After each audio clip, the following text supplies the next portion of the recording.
যদি আপনি নবম দশম শ্রেণীর জন্য ইন্টারভিউ প্রস্তুতি নিচ্ছেন, আপনার টপিক যদি সুরাট বিভাজন হয়, তাহলে এই অংশ থেকে কী রকম প্রশ্ন হতে পারে সেই নিয়ে আমরা আলোচনা করব। চলুন শুরু করা যাক। এখান থেকে মূলত আমাকে প্রথমেই যে জিনিসগুলোকে লক্ষ্য করতে হবে সেটা হচ্ছে যে সুরাট বিভাজনকে কি কংগ্রেসের আদর্শগত সংকটের পরিণতি বলা যায়? মোট আমি ১০০টি এখানে প্রশ্ন রেখেছি। প্রশ্নগুলো সমস্ত দিক যাতে কভার করা যায় সেইভাবে প্রশ্নটা তৈরি করা হয়েছে। দেখুন, এখানে নরমপন্থী চরমপন্থী ব্যাপারগুলো আসবে। তারপর সুরাট বিভাজন যে হচ্ছে, তাদের নেতৃত্ব যে ছিল, তাদের সংঘাতটা কেমন ছিল, সুরাট বিভাজনের যে ব্যক্তিগত যে অহংকার সংঘর্ষ, এখানে কোনো জাতীয়তাবাদ বিষয় ছিল কিনা, বা তাৎক্ষণিক সংগ্রাম বলা যায় কিনা, প্রশ্নগুলো কিছু কিছু আমি বলছি, বাকিগুলো আপনারা দেখার চেষ্টা করুন।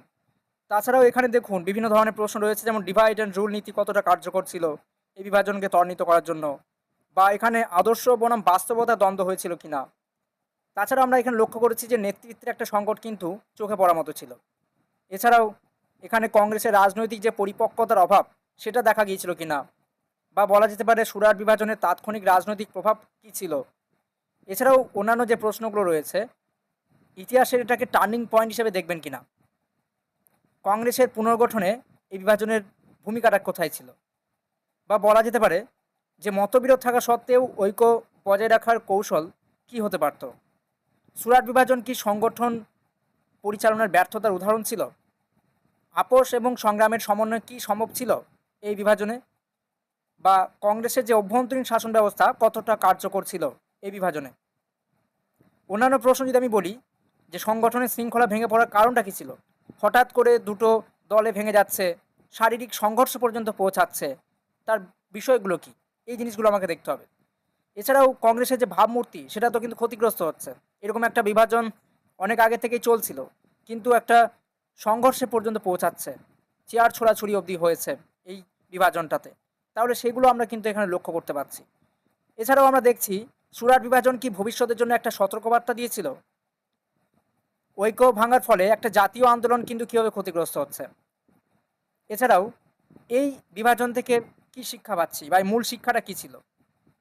এই বিভাজনে কি আন্দোলনের কৌশলগত পরিবর্তন ঘটিয়েছিল, বা সুরাট বিভাজন কি একটি অবশ্যম্ভাবী ঐতিহাসিক পরিণতি ছিল? যদি আমি আরও কিছু প্রশ্ন করার চেষ্টা করি, যেগুলো টিচিং অ্যাপ্রোচ থেকে যদি হতে পারে, যদি এরকম প্রশ্ন হয় যে আপনি কিভাবে সুরাট বিভাজন বিষয়টি ক্লাসে পরিচয় করাবেন, ছাত্রদের আগ্রহ তৈরি করবেন, বা নরমপন্থী চরমপন্থীদের দ্বন্দ্ব ছাত্রদের বোঝাতে আপনি কোন শিক্ষণ পদ্ধতি ব্যবহার করবেন, এই টপিকটা আপনি যখন পড়াবেন তখন চার্ট, ডায়াগ্রাম, ভিজুয়াল কোনটা আপনি ব্যবহার করবেন এবং সেটা কিভাবে ব্যবহার করবেন।